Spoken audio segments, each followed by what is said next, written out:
Hello besties, just a little bit of make-believe. We're sitting in a small cottage. When I say small, I mean 2 up, 2 down. No bathroom. It's outside.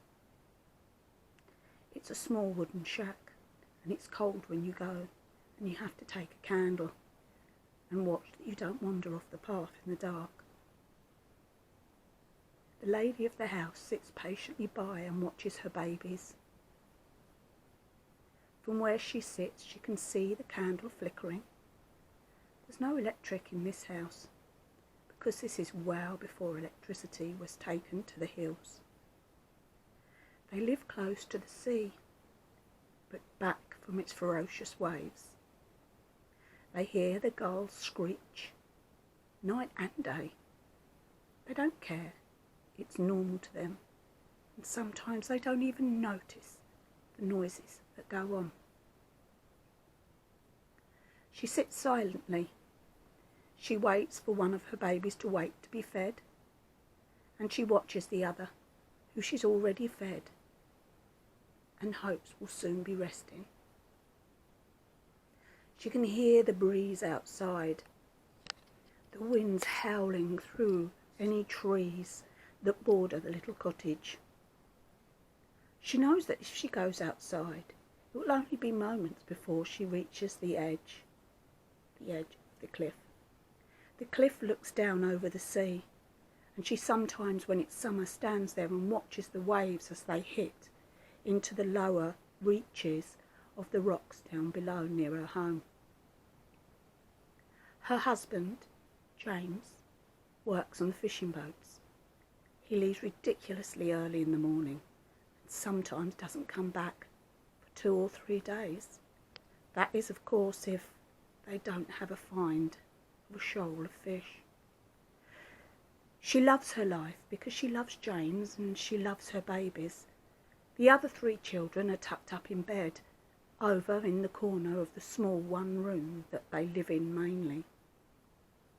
The upstairs room is used for her and her husband.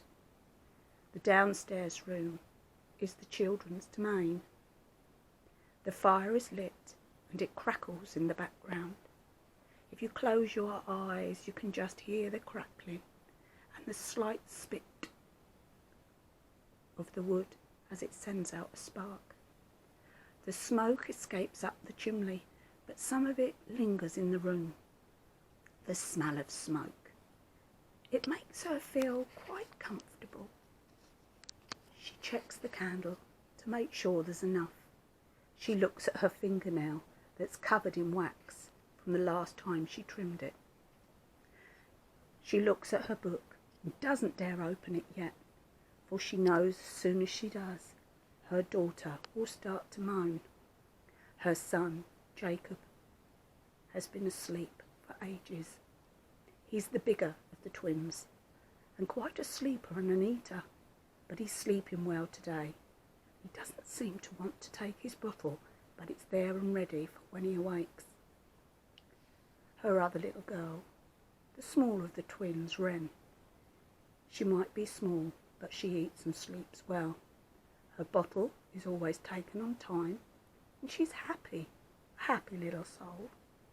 People in the village said she was different, but that means nothing to a mother. She's perfect in every tiny toe and fingernail way.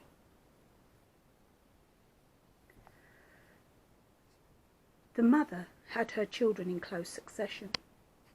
She has a 4, a 3, a 2, and the babies. Their ages mean nothing to her. They're just her children, and she looks after them day and night, and many's the time she has to look after them alone because her husband is out and about finding work. If there's no chance for a fishing boat, he works elsewhere. He's been known to go to the farm and find work there when needed. He just needs to feed his family, and there's enough of them. Little does he know that his wife's got some good news to tell him, for she thinks she might be pregnant again in the early throes of pregnancy. She sighs and rubs her belly, knowing that the small tiny being inside of it will soon turn into a little human being. She stands and looks over at the Reborn. In front of the Reborn, near the window, she has hung the washing to dry, for it's too wet to attempt to wash it outside, dry it outside today, so it will just stay there and dry at its own pace. She puts it up when the children go to bed, more so because she knows they won't leave it where it is. They will attempt to use it as a camp, so they're asleep and the washing's up. She gave the children some bread and the last bit of cheese and the last tea that she had, made them a drink before they went to bed. They're wrapped in warm blankets, and there are sounds in the background of children sighing and whimpering in their sleep. But she will sit here in the vain hope that she will hear the door open and the latch lift, and that James will be returned from his time out on the sea. The sea looks rough. The sky is dark, and she thought she heard thunder, but she's not totally sure. She hopes there's no thunder, no storm tonight with her man away. She doesn't like being on her own with the children, and she doesn't like him being out at sea in a storm. Please be with him, she asks of God, as they sit there huddled in their cottage, hoping that their father, her husband, will return safely. One of the smaller children calls her name. "What's the matter, Joseph?" she asks in a whisper, so as not to wake the others. "A drink. Wait, I'll get you some water." She gets up and goes to an enamel jug that sits on the side and pours him a drink of water, and it glugs slowly into the enamel cup. She carries it over to him and ruffles his hair and kisses him lightly on the forehead.